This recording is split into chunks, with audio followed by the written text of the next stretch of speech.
Então, qual é o meu lugar de fala? Eu lembro até da música de Elza Soares, que foi lançada em 2018, sobre o que se cala, né? Às vezes, por medo, ou mesmo por comodismo, a gente acaba não se colocando, né? A gente quer viver nessa zona de conforto. E precisa se dizer também, então, quando se fala desse processo de visibilidade e desse lugar de fala, fazer essa volta ao amor primeiro, ver o que realmente nos chama, se dedicar também à pesquisa, a diálogo, a estar sempre aberto, porque se constrói por meio disso. Porque se assim nós não fizermos, se nós não assumirmos nosso lugar em cena, nosso lugar de fala, nós seremos e continuaremos sempre invisíveis. E isso não é uma proposta que é interessante. Por isso que tu me fez lembrar, quando falava de toda essa ideia de estereótipo, de preconceito, de uma poesia recente também. E aproveitando a quarentena, a gente vai ficando um pouquinho ousado e começa a soltar algumas farpinhas também no que a gente escreve. E aí o texto fala sobre invisibilidade. Em tempos pós-modernos, quando tudo parece fácil, quando holofotes importam mais que a essência, o que fazer? Quando formas outras de colonizar ganham corpo perante nós, como resistir? Inquietante, sangrento, omisso. Ah, resistência! Ancestralidade não sai de caixas fortes, não sai de urnas, não sai de bancadas. Ancestralidade sai do seio da terra, sai da territorialidade, sai do encantamento, sai da crença que transcende a memória. Invisibilidade, genipapo e urucum na pele tornam viva e visível a identidade aguerrida dos originários deste chão. Resistência é a palavra de ordem. Avançaremos. Eu estou muito estarrecido com como aquele que dizem que é presidente do Brasil, que inclusive não nos representa e não me representa, vem se colocando. E como nós ainda não despertamos para tudo que está acontecendo. Não é de hoje que nós sabemos que a nossa democracia ela começou errada. Eu acho que o caminho feito teve uma curva aí e não deu muito certo. E aí, como nós vimos que um cara que se coloca antidemocrata, anti-vida, anti um monte de coisa. Eu também não quero me deter para falar particularmente dele. Mas do sistema político que nós temos, do sistema político que nós temos no país. E como falta muito a falta de criticidade nas pessoas, né, de reflexão. Nós estamos muito mal acostumados de aceitarmos tudo que vem de cima, que eu não acredito no sistema político em forma de pirâmide, ou de regalias para alguns, quando ao nosso lado a situação ela pega fogo, ela é gritante. Então eu gosto muito do exemplo dos gregos. É claro que assim, aplicar aquela coisa do passado agora também não dá para aplicar 100%. Mas quando eles, tudo se dava por meio de praça pública, se dava nessa ideia de coletividade. Por mais que nessa ideia de coletividade, para os gregos, tivesse muitas questõezinhas assim, entre escravo, mulher, que eu também não vou entrar, porque aí daria um outro rolê e seria uma viagem muito, muito grande. Mas aí, para a gente não perder o foco, essa invisibilidade se dá também nos não indígenas, porque uma das coisas que a sociedade precisa aprender com os povos originários é justamente isso, não perder as essências e ver quem realmente representa. E se esse poder representativo, ele é para o coletivo ou se ele está sendo para o individual. Então, quando a gente vai olhar e vai refletir, está chegando agora, né, novas eleições, possivelmente em outubro, não sabemos ainda, precisamos refletir quais são os verdadeiros, os reais objetivos que nós iremos eleger. Mais alguém para tomar posse daquilo que foi roubado de nós desde lá de 1500, ou se nós continuaremos colocando o dedo, a flecha, a maraca, o jupago, enfim, a voz na ferida e dizer que não esse lugar de fala deles não é o nosso lugar de fala. e que a gente precisa estar assumindo cada vez mais essa ideia. Porque se a gente não tomar uma atitude e a gente não fomenta essa criticidade, o preconceito ele vai continuar poxa, isso vai passar de geração em geração, e quando é que nós iremos acabar com esse processo de colonização? Será que realmente a gente vai estar descolonizando, ou a gente vai estar contribuindo para que coloque pedra, soterrem toda a nossa história, que é viva, que é luta, que é essa resistência? Uhum. Então, há uma necessidade muito grande em nossa sociedade, ou nas nossas sociedades, né, para esse olhar para o coletivo que há muito tempo se perdeu, né? Que a gente vive numa sociedade que, como vai dizer Bauman, da modernidade líquida, não é assim? Dos amores líquidos, né? Ou do amor líquido, onde tudo é muito fugaz, né? Assim, tudo é muito passageiro, e onde se busca muito prazer, né? Como tem um autor que eu não me lembro agora, mas ele escreve um livro chamado A Felicidade Desesperadamente. Nesse nosso tempo, buscamos ser felizes a qualquer custo, né? E assim, é uma felicidade que está pautada no prazer. Não olha para o fato de que, muitas vezes, ser feliz não é a ausência de dificuldades, de desconforto, mas é uma questão, é uma forma de olhar, é uma forma de ver, é uma forma de agir, né? E assim, uma sociedade que se pensa, né? Que olha para os outros, claro que não é algo que vai ser fácil. Tem a questão da crítica, a questão dos estudos, mas é uma sociedade que só pode construir a felicidade, pelo mesmo sentido como eu entendo, a partir do momento que se olha para dentro de si, né? Se reconhece, e a partir do olhar para o meu eu, então eu sair para olhar para os demais, incluindo aí toda a sociedade. Eu lembro sempre que eu converso muito com alguém para mim que é muito especial, que diz assim, que os nossos vereadores, por exemplo, eles não olham para a política como um serviço, né? Eles olham como uma profissão. Então, assim, Perfeito. Eu penso que se a gente pensa em reforma política, por exemplo, em mudar a nossa forma de ver, eu acredito que a gente deve começar as nossas reformas, né, pelas cidades interioranas, sabe? Eu penso que temos muito o que fazer, temos muito que desconstruir na forma de ser, né, sociedade, porque a gente vê aí pessoas que vão, simplesmente que se elegem e que compram votos e que, enfim, não fazem aí aquilo que deveriam fazer pelo povo, né? Enfim. Perfeitamente. Isso é interessante, porque nós somos muito provincianos, né? Nossas cidades, aqui no interior do estado, tem muita aquela política e aquela visão de sempre foi assim, tem que permanecer assim, e a gente não quer arriscar no novo, né? A gente não quer arriscar a romper as fronteiras e tirar a casquinha da ferida, que dói um bocado, mas se faz necessário. Se faz muito necessário. E estamos numa sociedade de crise de identidade, né? Onde estamos perdendo muito a essência. Essa relação que tu colocava muito clara e perfeita, inclusive, sobre essa relação do nós, que eu preciso entender o nós como uma extensão do meu eu.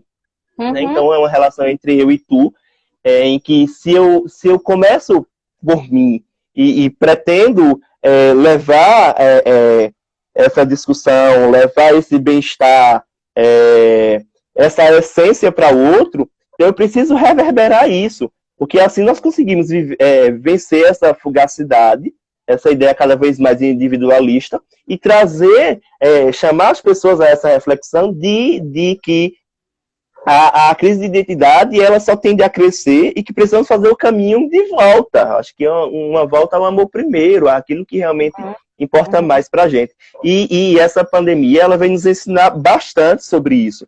E aí eu pergunto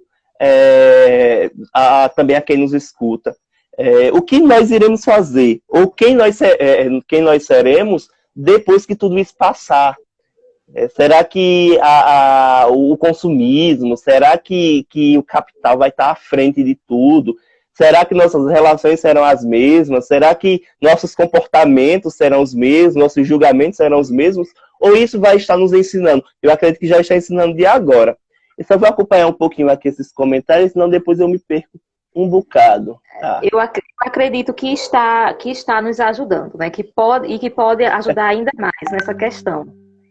Eu tenho aqui uma pergunta para você, que é sobre a relação do povo chucuru com o cristianismo, de modo especial com a Igreja Católica, né? Porque eu vejo, né, que tem muito, vocês assim, tem uma ligação que é muito forte com o cristianismo.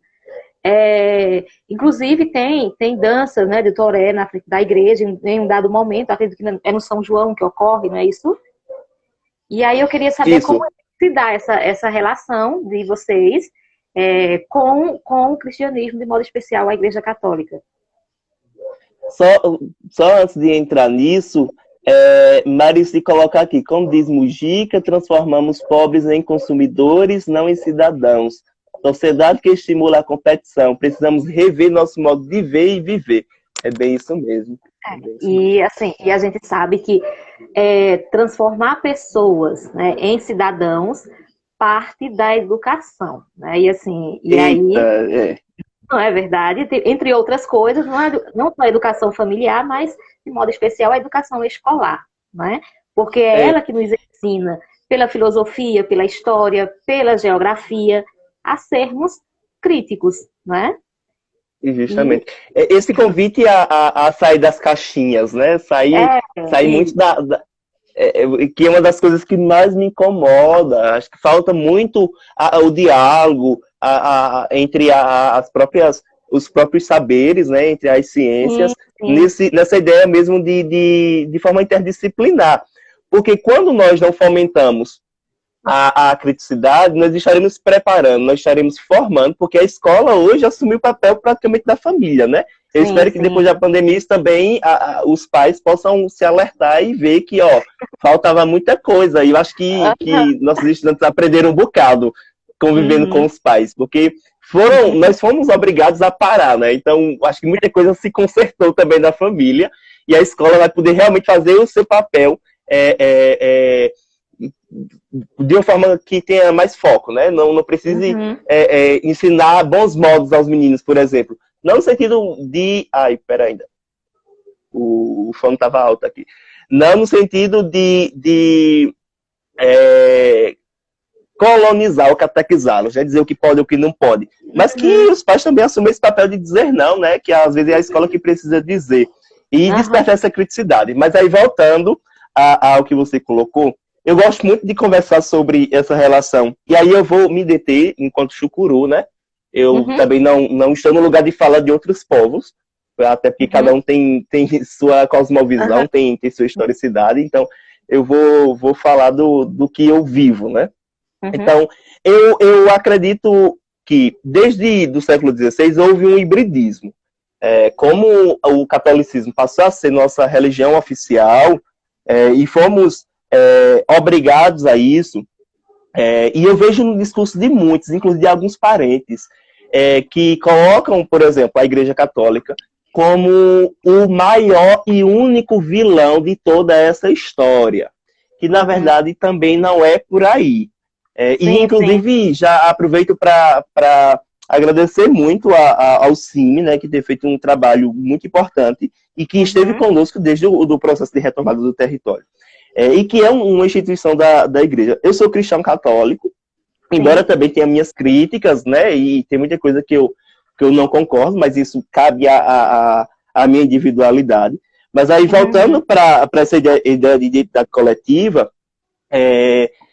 o diálogo que nós temos, ele é muito importante. Quando a gente vai partir para os documentos históricos, lá no século XVII, século XVIII, figuras como Frei Caetano de Messina, por exemplo, que é uma figurinha que às vezes a gente esquece e a gente não cita, mas que, assim... mestrado, ele era capuchinho, não é isso? Isso, capuchinho, ele era prefeito da Penha, e aí como a briga de sempre foi por terra, e nós éramos oprimidos, mortos, enfim.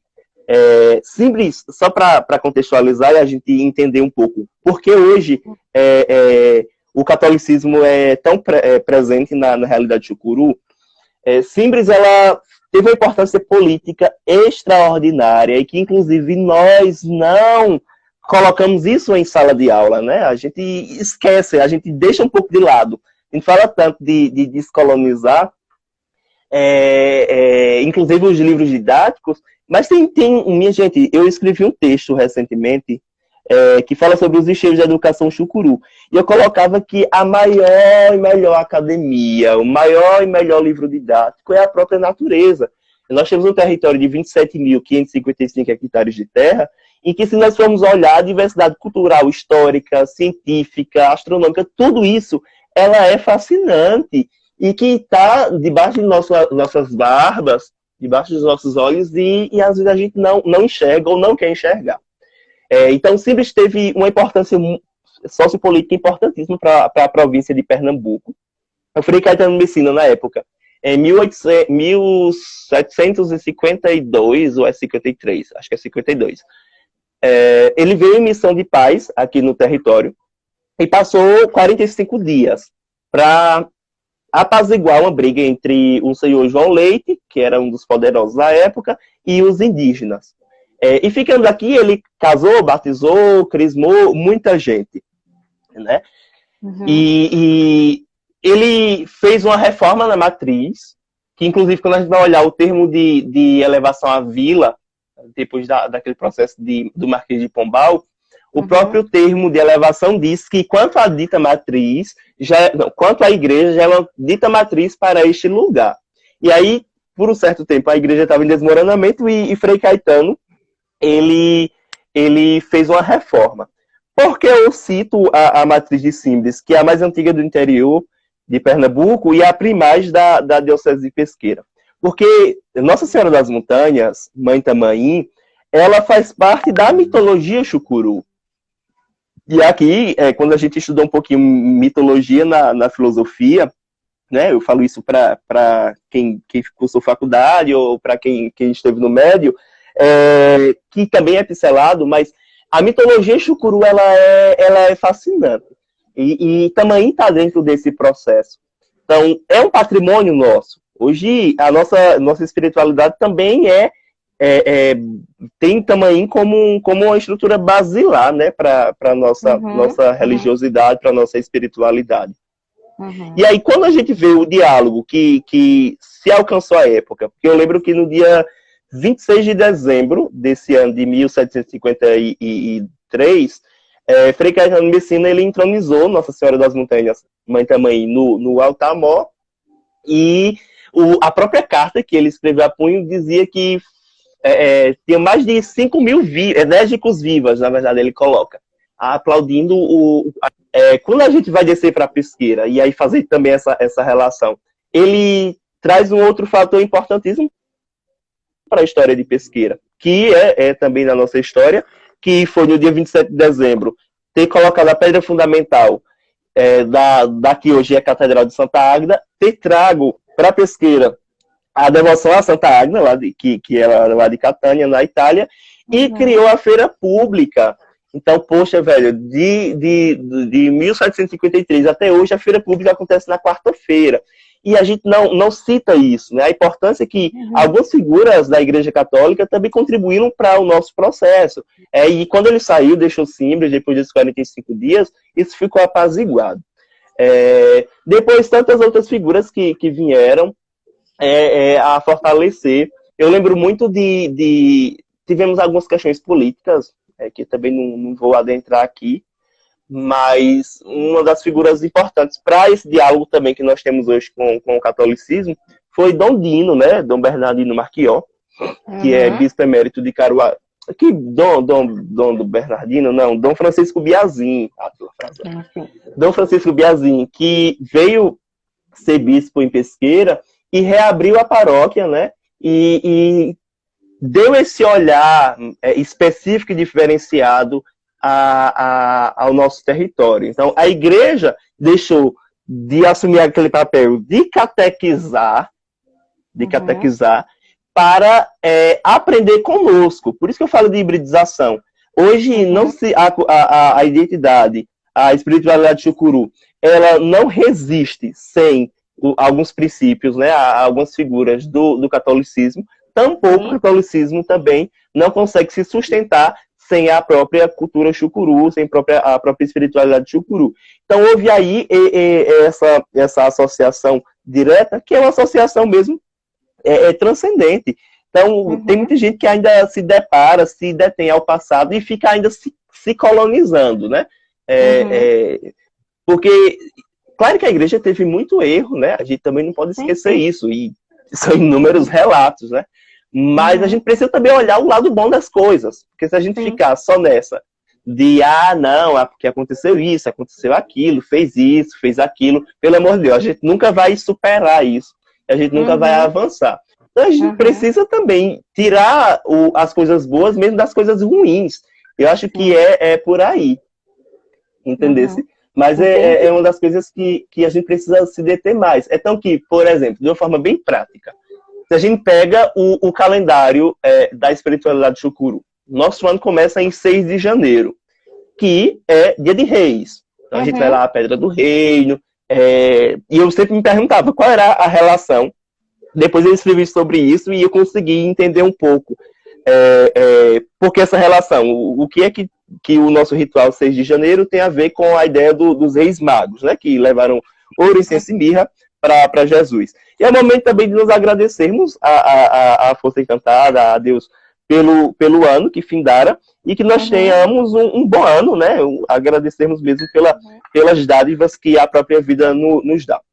Então, 6 de janeiro, Dia de Reis, que é um ritual fortíssimo, um dos maiores dentro do território, que marca o início das nossas atividades em tudo, é também dentro do calendário cristão católico. Claro que tem, sim, suas diferenças, tem sua ritualidade diferente, e isso é bom, né? Mas que um e outro se complementam. Isso é bom. Quando a gente avança um pouquinho e vem para maio, e especificamente dia 20, quando nós memoramos Chicão, eu não gosto de dizer que é a morte de Chicão, mas celebramos a vida, né? A vida dele, uma vez que, como nós conhecemos aquela fala ilustre de Dona Zenilda, que Chicão não foi enterrado, não foi sepultado, ele foi plantado para germinar novos guerreiros e que a natureza acolhesse. 20 de maio nós celebramos a vida, né? E hoje nós somos vários outros Chicãos que dá continuidade a esse processo.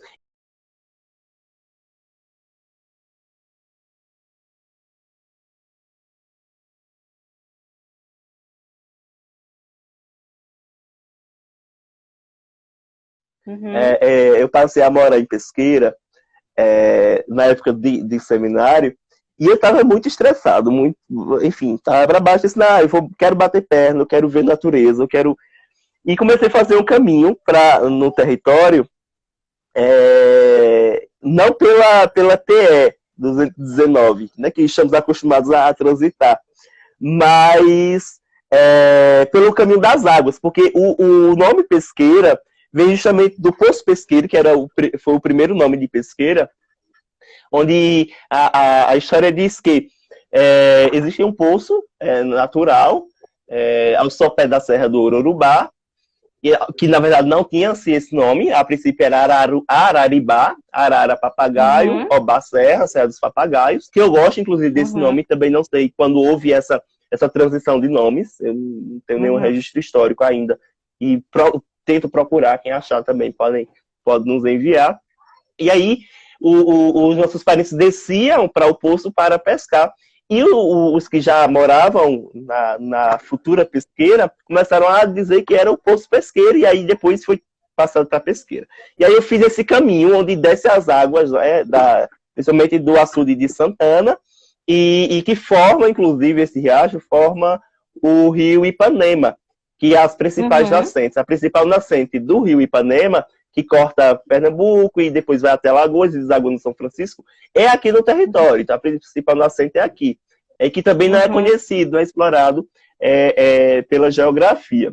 E aí eu escrevi uma poesia. Já era, sei lá, 4:30 da tarde, e eu gosto de falar isso porque às vezes as pessoas leem o que eu escrevo e, poxa, não sabem nem o que se passa por trás, né? Não fazem ideia das histórias dos perrengues que se tem. E aí o que acontece? Escrevi Encanto do Menino Índio. É uma das primeiras poesias no meu primeiro livro, né? Minha primeira antologia. Eu cheguei a publicar ela também, lá na página 21, que diz o seguinte: ao sopé da majestosa serra, a serra mãe de tantas outras, subi como curumim que sou, encantado com tanto verde. Ao cantarolar ousado e afinado do passaredo, fui subindo mata adentro, imprimindo na mente e na alma todo um enredo histórico e poético que só essas terras têm. Numa vereda estreita, com cipós dependurados, toquei em pedras por onde passam tantas cristalinas águas que fazem brotar a vida e a tantos saciam. Presentes dados por Tupã, o meu pai, que com mãos hábeis de artista soube bem modelar a minha amada serra, minha serra do Ororubá. Então, eu sou apaixonado por essa poesia.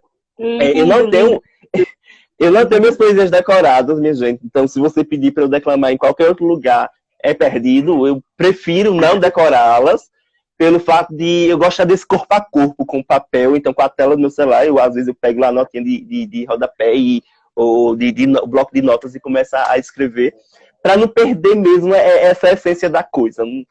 Se você me pedir para declamar uma poesia, não vai rolar, não. Por isso que eu sempre tenho aqui um monte de papel na mão, inclusive os livros, para ajudar nesse sentido. Eu adoro escrever poesias, mas eu não tenho essa habilidade, né? Eu gosto de ouvir as recitações. E a sua agora foi linda. Ô, minha gente, deixa eu vender o peixe, inclusive. Maria José, essa que vos fala, que está à nossa frente nessa telinha, ela é acadêmica da ALAC e a cadeira dela tem como patrono Chicão. Então é importante a gente citar aqui também que tem uma grande importância. E a gente precisa estreitar as relações entre as academias, inclusive a APLA, que é a Academia de Pesqueirense de Letras e Artes. Então, depois a gente pensar em como a gente pode estar dialogando enquanto APLA, enquanto ALAC, porque isso é importante, que isso também é descolonizar a academia. Entende? Até então, quando a gente olha para as academias de letras, elas sempre foram muito elitistas, sempre foram para poucos, né? E ver que estamos ocupando esses espaços também, assumindo esses lugares de fala nesses locais, é de suma importância para a história dos territórios, a história dos povos. Para a luta, né, dos povos Isso, indígenas. para a luta, perfeito, para a luta dos povos. Na hora que eu soube que eu tinha que escolher um patrono, eu pensei bastante, e assim, eu não vi outra figura, né, que representasse tanto para mim essa cadeira, né, como o Cacique Chicão, que foi um ser de luta, né, uma pessoa admirável. Eu não o conheci enquanto pessoa, mas o nosso presidente, ele o conheceu durante uma visita que ele fez com os alunos dele de Bezerros, né? Mas, assim, eu conheço um pouco da história do Cacique Chicão, sei da sua importância, né, para a luta dos povos indígenas, não só do povo chucuru, mas dos povos indígenas no Brasil, né? Sua presença ali durante as discussões para a elaboração da nossa Constituição, né, assim? E, enfim, eu acho que não poderia ser outra pessoa. Eu não seria melhor representada, eu acredito. Se não fosse por esse homem que é um ser de luta. Nós, Chucuru, ficamos muito honrados com isso, né? Então, que Chicão sempre ilumine, né, os passos, os caminhos, e possa fortalecer cada vez mais o trabalho que vocês da ALAC vem realizando. E uma das coisas que eu achei já uma curiosidade minha, eu acho que o povo se pergunta como eles viajam, como eles abrem um monte de parênteses. Mas isso é bom, minha gente, coisa de professor. Depois a gente dando aula, não sei se acontece com Maria José, eu dando aula, O que acontece? Eu começo na coisa, depois já tô numa outra totalmente distante. Aí eu disse, por que eu entrei nisso? Aí eu vou fazendo o caminho de volta. Tá, entendi. E aí, falando de Alac, eu disse, minha gente, mas por que são dois seis? São dois seis, na verdade. Eu disse, vamos lá, eu vou fazer uma investigação, né? Ligar o modo FBI. E descobri que, além de ser de letras e artes, é de ciência. Então isso é show, pô. Uhum. Isso é fantástico. Nossa Eu vi o academia que é estão formada dizendo por... aqui. Uhum. Vai dizendo. Nossa academia é formada por pessoas das letras, né, das ciências como matemática, química, enfim, temos historiadores, temos várias pessoas, né, com profissões aí bem diferentes, advogados, enfim, é uma diversidade bem legal. Que massa. Everaldo está dizendo aqui, quando voltar ao Nordeste, quero conhecer a sua região, vocês exploram a cultura de uma forma diferente da nossa. Isso tudo é muito interessante, um Brasil desta dimensão com uma cultura tão ampla. Do norte a sul, abraço e parabéns aos professores. Pois é, amigão, eu conheci Everaldo quando eu estava voltando lá do Rio de Janeiro, fui a uma viagem de trabalho, e a gente foi trocando figurinhas, tivemos uma conversa muito, muito boa. Inclusive, ele trabalha com cultura lá no Sul, e é isso, as portas nossas estão abertas. Como diz Zeferino Galvão, um escritor de Pesqueira, ele diz que na terrinha da gente a dor dói menos. É sempre bom. É sempre bom a gente estar, mesmo que dói na pele algumas questões, mas na terrinha da gente ela dói menos. Então a gente tá junto nesse sentido. Isso é muito bom. Um abraço para ele, né? E muito obrigada também. Olha, eu não sei recitar, aliás, recitar não sei escrever poemas, mas tem um que eu gosto muito, que é de Fernando Pessoa, que eu conheci na faculdade quando eu fui começar a pensar sobre o ser professor. Então, na minha primeira aula do laboratório de ensino em História, o professor chegou com uma folha e nos entregou esse poema, que dizia, para começo de conversa. Não é o nome do poema, era o título que tinha na folha, para começo de conversa. Ele dizia assim, para ser grande, ser inteiro em cada coisa. Nada teu, exagera ou exclui. Põe tudo que és no mínimo que fazes. Assim, em cada lago, a lua toda brilha porque alta vive. Que é de Fernando Pessoa. Que eu acho que esse poema ele é belíssimo para a gente pensar várias dimensões da vida, né? Não só de modo especial a nossa profissão enquanto professores, mas em todas as dimensões da nossa vida, né? A gente ser todo, ser inteiro, né? Nos colocar com tudo que a gente é, né? E assim, e você é uma pessoa que faz isso. Você é todo, você é inteiro. E assim, e é muito bom ouvir você. Foi um momento assim de muito aprendizado, né? E eu gostaria de saber se as pessoas, né? Vamos dar uma olhadinha aqui, se querem fazer perguntas, né? Para você ou para mim, ou se você também quer acrescentar mais alguma coisa, né, na nossa conversa. Coisa das alturas. Everaldo está comentando aqui que foi um belo aprendizado da cultura local de vocês, que é claro que é de todos nós, pois aqui temos outra cultura a explorar e os índios nossos são mais hoje história que realmente aldeias. Certo, perfeito.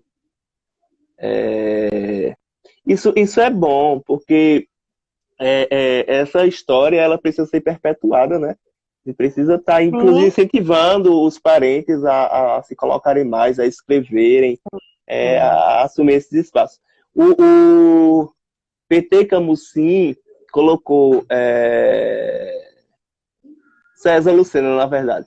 Estava ansioso para participar agora em maio. Com essa pandemia, acredito que não terá o congresso. Existe possibilidade de adiamento e como faz para participar? Bem, eu acho que ele está falando aqui da Assembleia Anual do povo.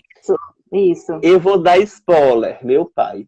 A gente está namorando a ideia de fazermos uma Assembleia online. Né? Eu também estava bem assim, borocochosinho, parafraseando lá o Paulo Gustavo da Senhora dos Absurdos. E possivelmente faremos a Assembleia online. A gente já está dialogando, vendo algumas questões. A gente dá um retorno depois oficial em relação a isso. Mas a gente precisa estar, sim, tá presente nesse sentido.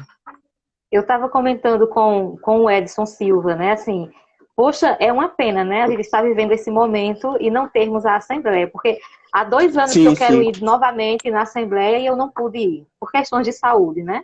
Tanto na Assembleia quanto também participando do São João com vocês. Mas eu irei. Pronto, eu lembro.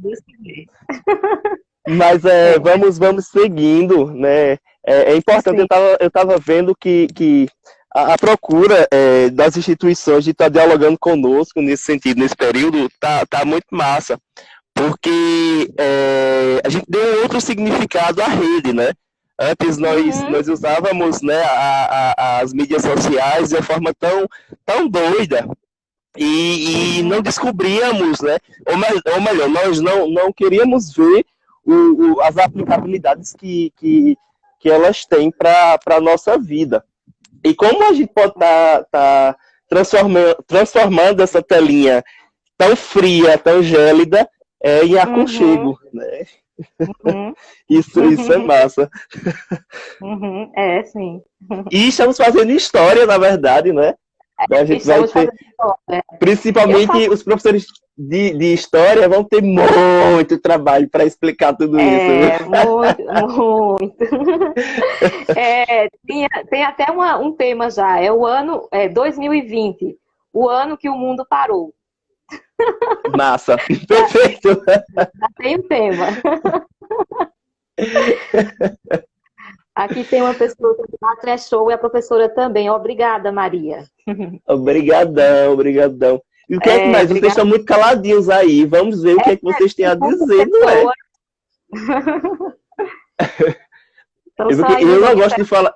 Eu não gosto de falar nem um pouco. Maria José também não, então tá tudo certo. De jeito nenhum.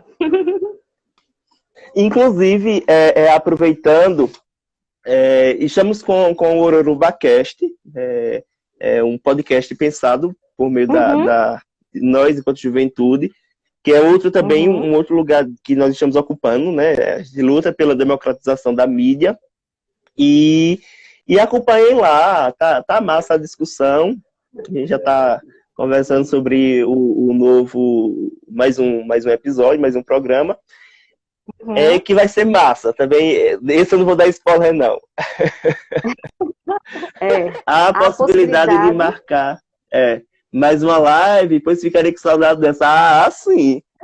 Meu nome é pronto. Ai, que ótimo. Com certeza. A gente, inclusive, poderia futuramente, como você falou, que é importante a gente conversar enquanto academias, né? A gente pode marcar um encontro aqui ou aí, né? Depois que esse momento vai passar, não é assim? Perfeito. Vamos nós. Vai ser maravilhoso. Vamos sim. Vai ser sim. Então, assim, a gente pode ficar por aqui? Podemos sim. Agradeço, inclusive, imensamente ao convite.